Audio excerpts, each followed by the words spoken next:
शायर ने कहा कि फना बका का लिबादा उड़ाने आए हैं। इसी खामोशी के साथ आप सुन ले, हंगामा आराई ज्यादा पसंद भी नहीं। शायर ने कहा कि फना बका का लिबादा उड़ाने आए हैं, हर एक राज से पर्दा उठाने आए हैं। इधर कफन में है मलबूस साबिरे कलियर, उधर से अपना जनाजा पढ़ाने आए हैं। इधर कफन में है मलबूस साबिरे कलियर, उधर से अपना जनाजा पढ़ाने आए हैं। बस 10-15 मिनट आपको और बैठना है, फिर इंशाअल्लाह उसके बाद सलातो सलाम को इस पाकीज़ा महफिल के हवाले कर देना है।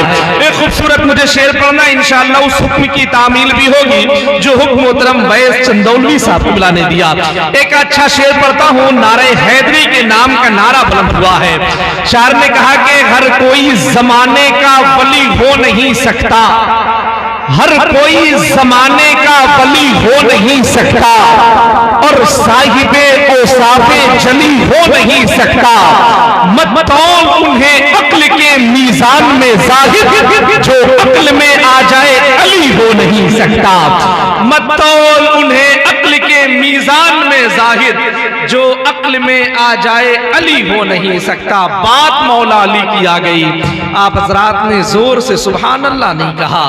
पंजाब के पहलवान कहते हैं कि जब हम रिंग में उतरते हैं तो गुरु नानक का नाम बाद में लेते हैं, मौला अली का नाम पहले लेते हैं। सुभान अल्लाह। शायर ने कहा कि हाथ आ जाती है जन्नत या अली कहने के बाद, खुद सवर जाती है किस्मत या अली कहने के बाद। एक अली वाला जहां में 100 पे भारी क्यों न हो, 100 गुना बढ़ती है ताकत या अली कहने के बाद। अगर आपका दिल कह दे तो जरा सा एक मर्तबा मोहब्बतों के साथ में कह दे या अली, और मोहब्बत से कह दे या अली। अच्छा, लोग कहते हैं कि महफिल किसी की भी हो नाराए हैदरी क्यों लगता है, महफिल किसी की हो मौला अली का जिक्र होता है। मैं खूबसूरत शेर पढ़ता हूं, ये मेरे तमाम तरह बाप बैठे हैं। शायर ने कहा कि खुदाए पाक का नक्शे जली कहना ही पड़ता है, खुदाए पाक का नक्शे जली कहना ही पड़ता है। उन्हें दिल से वलियों का वली कहना ही पड़ता है।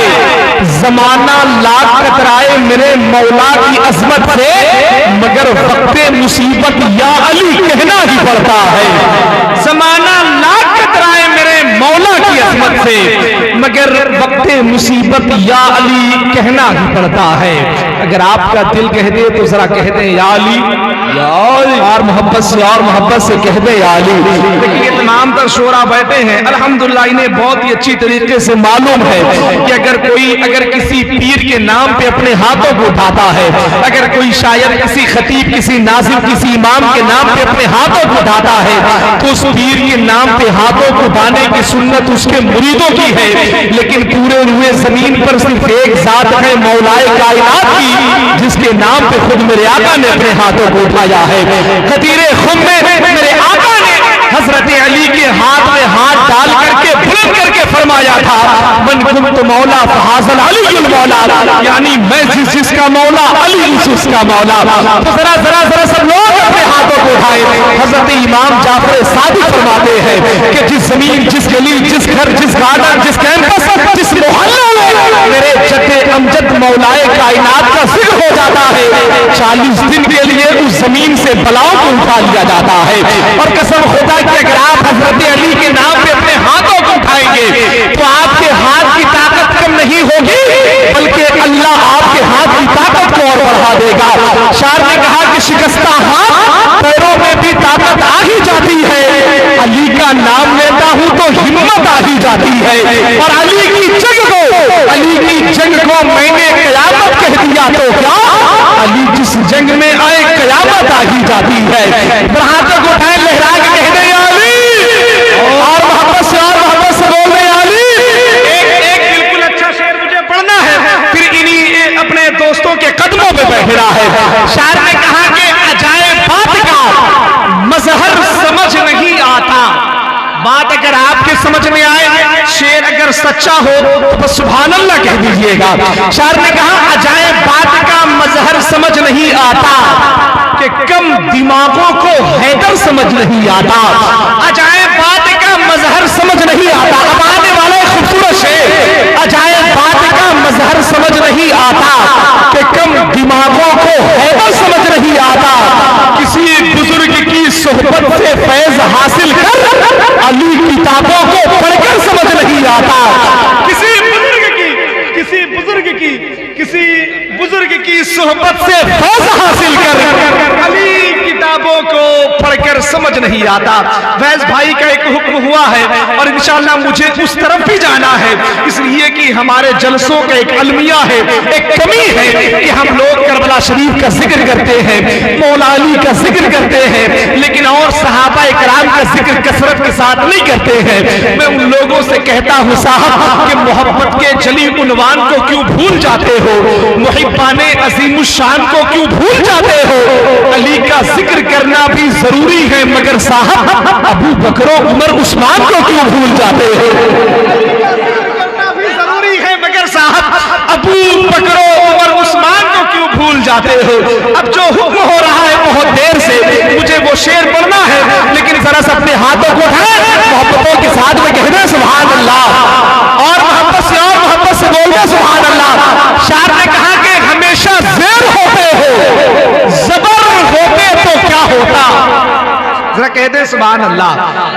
देखिए अल्हम्दुलिल्लाह ये छोटे छोटे बच्चे बैठे हैं, हमारी माएं बहनें बैठी है, छोटे छोटे बच्चे, इतनी रात तक, ये रात का बहुत ज्यादा वक्त हुआ है, ये बच्चे इसलिए नहीं बैठे हैं कि मैं इलाहाबाद से आया हूं या सैयद राजा से तनवीर भाई आए हैं, ये इसलिए यहाँ बैठे हैं कि इनके मोहल्ले में हुजूर की पाकीज़ा महफिल सजी हुई है। एक खूबसूरत शेर बनता हो, शायर ने कहा कि हमेशा ज़ेर होते हो, ज़बर होते तो क्या होता, गुलामे हजरते खैरुल बशर होते तो क्या होता।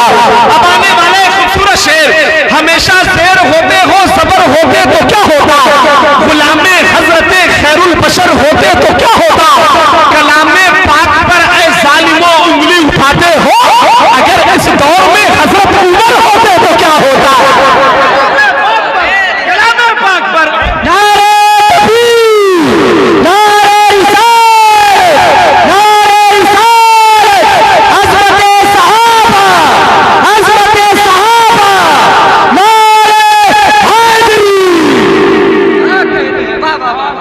माशाअल्लाह, बड़ी बड़ी मोहब्बतें आप हजरात की। ये बात हकीकत है कि जनाबे मुफ्ती आजम की मेहरबानी है, ये हार नहीं जीत की निशानी है। हाथों को उठाए मोहब्बतों के साथ में कहते हैं सुभान अल्लाह। शायर ने कहा हमेशा ज़ेर होते हो, ज़बर होते तो क्या होता, गुलामे हजरते खैरुल बशर होते तो क्या होता। कलामे पाक पर ए जालिमों उंगली उठाते हो, अगर इस दौर में हजरत उमर होते तो क्या होता। अगर इस दौर में हजरत उमर होते तो क्या होता। लखनऊ की जमीन पर बैठकर एक खबीस सिफत जहन का मालिक बैठकर कुरान की 26 आयतों को बदलने की बातें करता है। उसे बता दो कि कुरान की 114 सूरतों में पहली सूरत सूरतुल फातिहा के पहले आयत अल्हम्दुलिल्लाहि रब्बिल आलमीन के पहले हर्फ अलिफ के ऊपर जो ज़बर है, पूरी दुनिया मिलकर के उसे ज़ेर नहीं कर सकती है। ये पाओ बनारस की जमीन है। शायर ने कहा कि फरमाने रब्बे लोह कलम मिट न पाएगा। अगर बात सच्ची हो और आपकी भी अगर वही बात हो तो शरीक हो जाइएगा। शायर ने कहा फरमाने रब्बे लोह कलम मिट न पाएगा, बातिल निकाले जितना भी दम मिट न पाएगा। 26 आयतों को तो रहने ही दीजिए, एक हर्फ भी खुदा की कसम मिट न पाएगा। 26 आयतों को तो रखने ही दीजिए, एक हर्फ भी खुदा की कसम मिट ना पाएगा, एक हर्फ भी खुदा की कसम मिट ना पाएगा। मैंने कुछ दिन पहले अशरफिया आजमगढ़ हुजूर हाफिज मिल्लत की जमीन में मैं अभी कुछ दिन पहले एक शेर पढ़ के आया हूँ। ये तमाम तरह मेरे अहबाब बैठे हैं, बस एक आखिरी शेर पढ़ता हूँ, फिर मुझे यहीं पर बैठना है। अगर आपका दिल कह दे तो जरा सा फिर हाथों को उठाएं, मोहब्बतों के साथ में कह दें सुभान अल्लाह, और मोहब्बत से बोल दे सुभान अल्लाह। एक खूबसूरत शेर पढ़ता हूं। शायर ने कहा कि दुश्मने दी शहे अबरार तलक ना पहुंचे, जहां जहां सुखन फहमी मौजूद है, इन तमाम तर शोरा की तवज्जो का तालिब। शायर ने कहा दुश्मने दी शहे अबरार तलक ना पहुंचे, यानी शेखैन के दिलदार तलक ना पहुंचे। अब पूरी राफजियत के चेहरे पे एक तमाचा, एक खूबसूरत शेर। शायर ने कहा दुश्मने दी शहे अबरार तलक ना पहुंचे, यानी शेखैन के दिलदार तलक ना पहुंचे। इसलिए साथ सुलाए हैं नबी दोनों को, ये मुनाफिक मेरे दरबार तलक ना पहुंचे। इसलिए साथ सुलाए हैं नबी दोनों को, इसलिए साथ सुलाए हैं नबी दोनों को, ये मुनाफिक मेरे दरबार तलक ना पहुंचे। इसीलिए तो पीर नसीरुद्दीन नसीर ने बहुत पहले कहा था कि पीर नसीरुद्दीन नसीर ने बहुत पहले कहा था कि नाम सुनते ही अबू बकर उमर का मुझसे तू बिगड़ता है वो पहलू में सुलाए हुए हैं। आज इस रात में बड़े अदब और एहतराम के साथ में गुजारिश कर रहा हूँ, इसी सैयद राजा चंदौली की जमीन से ताल्लुक रखने वाला एक बहुत ही खूबसूरत लहजा वासिफ शाही हुदा गुलाम गौस ख्वाजा मरज़ा जनाबे मोहतरम भाई तनवीर रज़ा चंदौली, उनसे गुजारिश कर रहा हूँ वो माइक पे तशरीफ लाए, अपने हाथों को उठाए, इस्तकबाल करने नारे जरा सब लोग शामिल हो जाए। शायर ने कहा कि मुअर्रिख जब ज़बाने इश्क की तफसीर लिखते हैं, हर एक अच्छाई को इस्लाम की जागीर लिखते हैं। हमारे कद का अंदाजा नहीं तुमको जहां वालों, पलक पे खून से हम नारे तकबीर लिखते हैं। नारे तकबीर, नारे रिसालत, जश्न ईद मिलाद नबी, फज़ाइल बैत मुस्तफा, मसलब के आला हज़रत, नारे तकबीर, नारे रिसालत। इन चार मिसरों के साथ में कि इस चमन को हर घड़ी आबाद रखा जाएगा, इस चमन को हर घड़ी आबाद रखा जाएगा, अब दिले नाशाद को भी शाद रखा जाएगा। आने वाली नस्ल भी ना भूल पाएगी इसे, आज